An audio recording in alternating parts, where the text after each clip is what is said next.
Hey, welcome back to my channel. Today I'm going to show you 24 sites where you could sell your art without a personal website.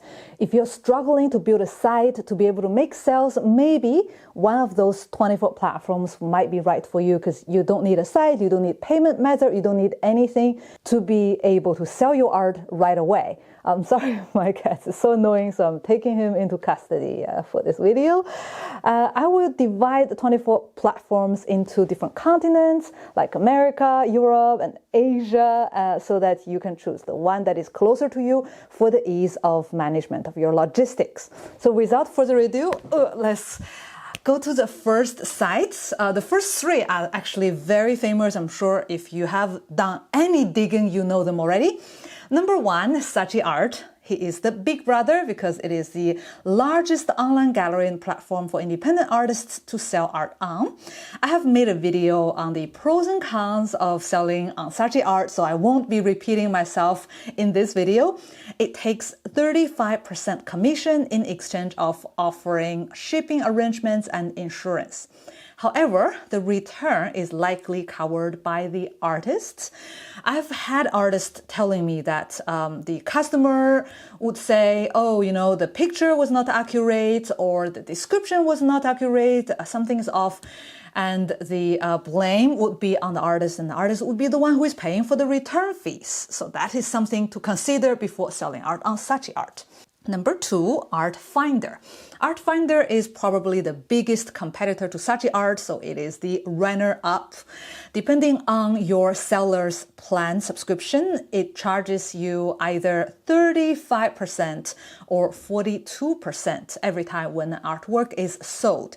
So it is 2% higher than last year. So if you had old data before, you might find the numbers are off. This is because of their new pricing. It's on the expensive end. And the commission covers, from what I read, the free return label. I'm not sure it's free for the customers only or it's also free for the artist because they do charge a little more than Saatchi Art. So I hope it means they are doing also extra services.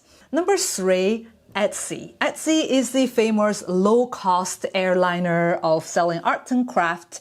It charges a very small fee per listing, that is 20 cents only, not a large chunk of the commission, that is 6.5%. If you wish to subscribe to their Etsy Plus subscription plan, you pay $10 per month. If you make ads within the site or outside of the platform, you also pay for the advertising. So basically you pay every little bit of extra that you order, like a cheap airliner. Number four, First Dibs. I haven't heard of this platform before, but I met a gallerist who told me that she had been using it and she was happy with it.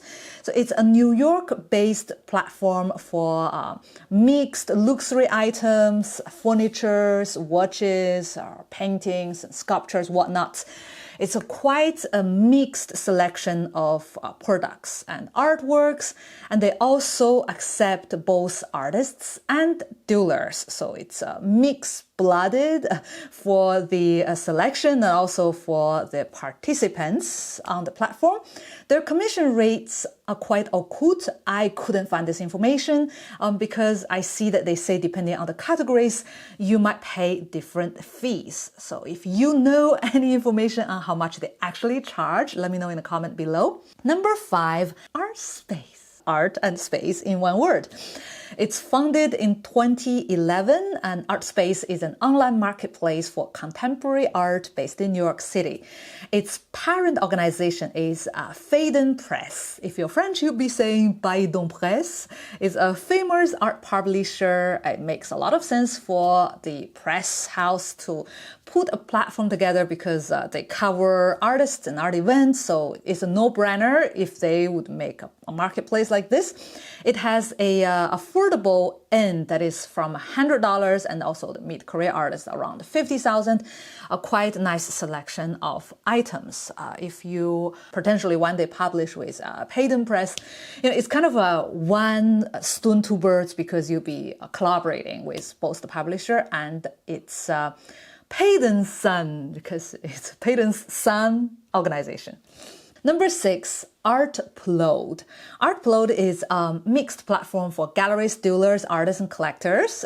As you might find it weird, wait, collectors? Yes. It doesn't really care if you are a primary market or secondary market. That is to say, you can sell your grandmother's paintings. They do not care. They charge a $60 flat fee to list the item, no commissions. The pro is quite obvious that it filters unprofessional artists or dealers because whoever pays $60 for a advertising, must be somehow serious. The con is that it doesn't really matter if they sell your art or not. They have taken your money. They are happy, right? So I would call this the gym because no matter if you go to the gym or not, they take your money. No matter if you lose the weight or not, for them, the same. So I don't know if you feel happy about the fact that it's a flat fee, or if you're annoyed by the fact that they charge you like a vintage gallery. I don't know how you think. Let me know in a comment below if you like to try a platform like this.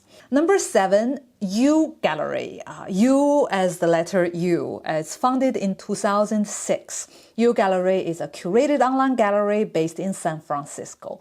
The way they communicate is like if they were a physical gallery, because they don't say sell with us, they say exhibit with us, which is perfectly fine. UGallery sounds like a gallery too.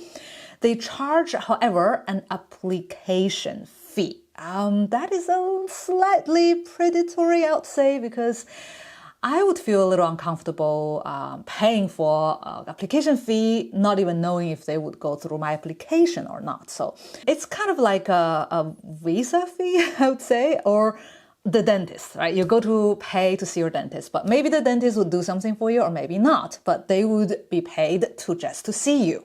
Number 8, New Blood Art. It's founded in 2004, so it had been quite a long time since its founding, but I've never really heard of them before my research for this video. It's a boutique online art gallery for early career artists. From their communication, I could see they focus on very early career, like pre-career, I would say pre-market. As soon as the artists graduate from art school, or not even in their graduate show, the gallerist from New Blood Art would approach them, and it's free to sign up and apply to, and they take a commission once the work is sold. However, I'm not sure how much. I didn't find this information yet, so let me find out, and I would be listing more updated, detailed information on our website. I would make a list of, in great detail, how to sell your art online. So once I collect more information, I will update the article. I'll put a link in the description below so you can check it out later. Number 9, Curina. Curina is founded in 2019. It's an original art rental place. So you subscribe this rental service and you can see if you like the art or not. And it's like you can buy, you can rent to buy. It's very flexible. And it's open for artist submission at this point. So if you're interested in having your work travel around America or travel around the world, going from houses to houses, I don't know if that idea actually appealed to you. Let me know in the comment below if you would let your art to be rented out to people. I would call them the art lord, so because they're like landlord, except for they can rent out the art, not the land. Now let's move to Europe. I would start with Central Europe and then going down south to Spain and Portugal, where I'm currently based. Number 10, Singulart. Singulart is a Parisian online marketplace for art and design furniture. It's a premium store that works with mid-career artists, so it's quite a famous platform in Europe. Many people have heard about them or have known another person in their social circle who have sold with Singulart. However, since the pandemic, they stopped accepting new applications. So if you are new to the site, likely you cannot hear back from them. In 2021, last year, after 60 million euro funding, I think it's 2 rounds of funding, they opened a new platform for younger emerging artists called Balthasart. So here comes number 11, Balthasart. It's the most freshly launched online art marketplaces. They charge a €240 annual membership fee to use the platform and 30% commission. They accept artworks less than 120 by 120 centimeters and the price not exceeding €1,000. And the artists must be based in Europe. So it's the EU-only platform. Singulart is overloaded. So if you have been thinking about signing up with Singulart, but now you don't have a chance, maybe you could try Balthasart. The only problem is the name is not very catchy, not as catchy as Singulart. Number 12, Majeur. Founded in 2009, Majeur is again, Parisian website for art and high-end prints.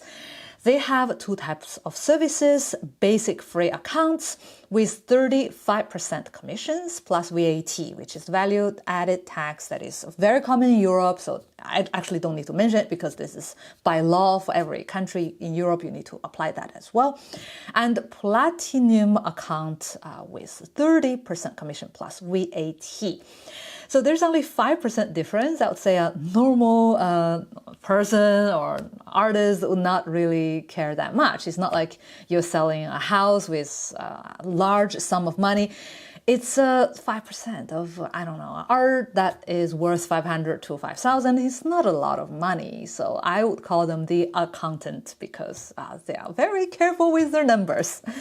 Number 13, CataWiki. CataWiki is founded in 2008 in Amsterdam. It's an online auction house or auction platform for buying and selling special items from art to collectibles, many different wide range of items that you can buy and sell on. It claims to be the most visited online art and collectible marketplace in Europe. I don't know how they calculate most visited because obviously you need to visit the site several times for the bidding. So maybe one user would visit, let's say, 3 times on average, and they would call 3 visits. So no wonder they are like the most visited. But yes, they are quite famous in Central Europe. I know many artists who are working with CataWiki, so it's a legit site. And it charges a 12.5% commission plus VAT, so that's a very fair price. I would call it the art eBay because it's like eBay, but it's focusing on art. Number 14, Art Over the World. It's a special site because it's based in a place I've never heard before. It's called New Dordrecht. The Netherlands, they're literally in the middle of nowhere. I'm not criticizing. It's just I would call them my geographic teacher because before that I've never heard of this place. I didn't even know this region existed in Europe. So thank you for making me learn something new. You can find a wide range of media from digital art to textile art. They accept a large selection of submissions. Their free plan charges a 99-cent euro processing fee and a 25% commission. So that's quite fair. Stop playing with my stuff, cats. Number 15. ArtMo. That's not my site because my name is Mo, and when there's ArtMo, that's kind of weird. It's a startup company founded in Hamburg, Germany in 2017. It's a social media for artists, dealers, and collectors, and I would imagine it's something like ArtStation, but for fun artists. It doesn't charge a commission, but there is a small processing fee according to their social media post. I believe it's 2.5%, but I think it's too good to be true. I don't know, what is really, happening because it's quite occult. I don't really see a lot of the content. You can't read unless you join the community. So it's kind of a clandestine way of spreading the content. I'm not sure if I should sign up. If I do so and check out their site and the content and see how they work, I will let you know on our website, or I'll update the description below and tell you more about it. At this point, I really don't know much. Now let's go down to Southern Europe. Number 16, ArtLink. ArtLink is a Spanish site that offers a place online to visualize and sell art. They offer 3D visualization. It's kind of like an online viewing room, but you can sell your art. The name ArtLink coincides with an Australian art magazine, but there's no link whatsoever between the two. It seems that it's just a coincidence. It's a tiny platform at this point. They have 27 subs on their YouTube. I'm not judging, but I'm just saying that they are very young at this point. Number 17, Artenet. I had to correct myself multiple times before this video because every time I look at it, I translate in my head, Arte is art, so it's Artnet, but no, it's not. Not to be confused with Artenet. It's a Spanish online marketplace for original artworks and some selected art prints. It's a freemium, it's free to use as a basic online listing site with perhaps ads, and it's paid with extra services, so you can I don't really know what their extra services are because they're not very clear and it's not very famous. I think the catchiest part of their site would be their name. It's kind of like a doppelganger, or is that the right word? It's like a fake twin, right? It's not Artnet, but it sounds like Artnet. Number 18, ArteLista. ArteLista is again a Spanish language marketplace for art. It's just like Artenet, it's a freemium, it's free to use, and there's a premium plan you can pay that is $49.99 per year. That's the basic plan, and then the higher end is €99.99 per year, and they charge a 30% commission for their mid-range plans. I would say, maybe at this point it's not worth and it's not the best bang for your buck because it is a very ordinary platform. I see it's pretty much like Artenet and Art Finder. I haven't found really what is their unique value proposition yet at this point. Number 19, Flecha. Flecha means in Spanish arrow. It's quite a famous company because it has been an art fair before it's an online marketplace for 25 years. And currently they are also making local art fairs in different cities in Spain. So they're quite active physically as well as online. They charge a 45% commission and is headquartered in Madrid. My home base, you can request as a collector, as a potential buyer, an artwork to be sent to their Madrid office to view physically, personally in their office and decide if you want to purchase it or not. So it's quite blended. That's very good. With the pandemic, many things are blended, like conferences are blended, classrooms are blended. You can attend online and offline and you can switch between the two. And that is something I think is really added value on their side. Number 20, Saisho. I'm not sure if I pronounce it right. Saisho Art is a Madrid company that offers matchmaking services for collectors. On their site, I can see their communications all about tailor-made kind of services for collectors.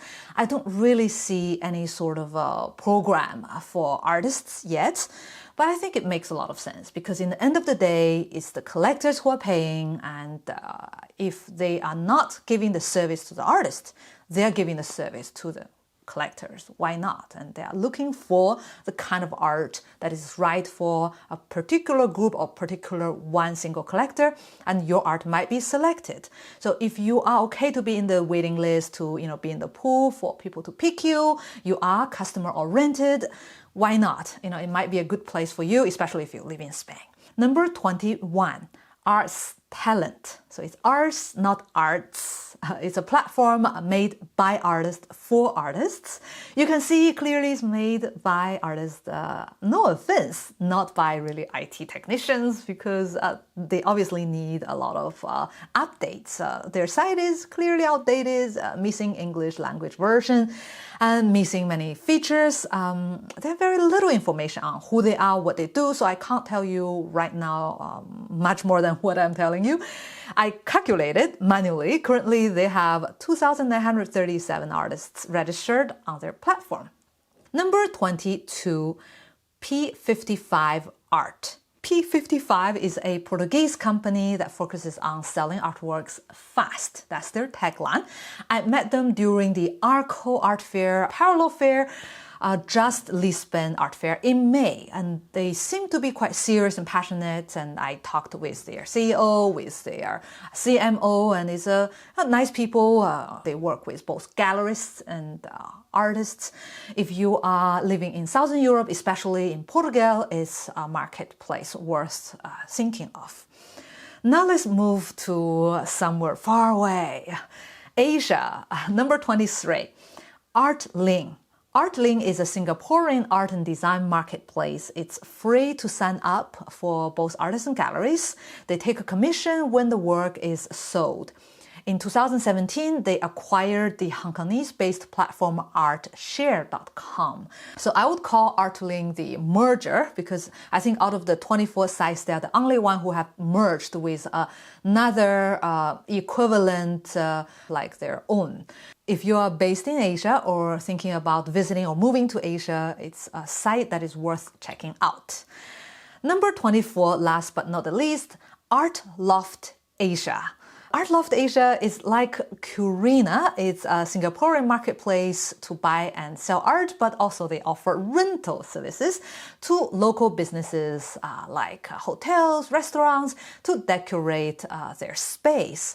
Rental prices start from 4% of the purchase price, and the contracts would last from 3 to 12 months. And I think it's kind of weird, 3 to 12 months. It's like it's really made for undecisive business owners because they're not sure they want to keep it or not. They need more time, they need less time. And finally, they can decide after 12 months. It's not a forever renewable rental. I think they're also quite undecisive because it seems like they want to be the Saatchi Art finder. At the same time, they want to be the Curina, and they haven't made up their mind what kind of business models to develop. Correct me if I'm wrong, but I find this kind of idea is interesting, but they really have to like focus on to be the thing, right? ArtLink is the one to sell. Okay, maybe they can be the one to rent. They just have to make up their mind and target it at this specific rental service. And now you have heard all the 24 sites, and I hope you can find something or at least one site that is useful for you. Before finishing this video, I have to say one more thing, is that I find that there is one kind of online art platform missing, that is, I would call it the Udemy platform, because I really wished there is a platform like Udemy, and you may say, what is Udemy? So it's a online teaching or learning platform, so it's like a academy online, Udemy. And they charge a very weird way. Like if you send your students to their site, they would charge 3% and give you 97%. So you keep the majority of the money. But if they publicize your work and get the customers for you, you only get 37%. They keep the majority, more than half of what you earn. That makes sense because digital courses like, this kind of content is scalable. It doesn't matter. You have 10 students or 1,000 or 1,000,000. It doesn't matter for you because you have pre-recorded all your courses and it's just a click of a button to sell them. But I like the idea is that if an artist is bringing his or her own customers, the platform should only charge minimum, like the processing fee, maybe 10%, maybe 15%, maximum 20%.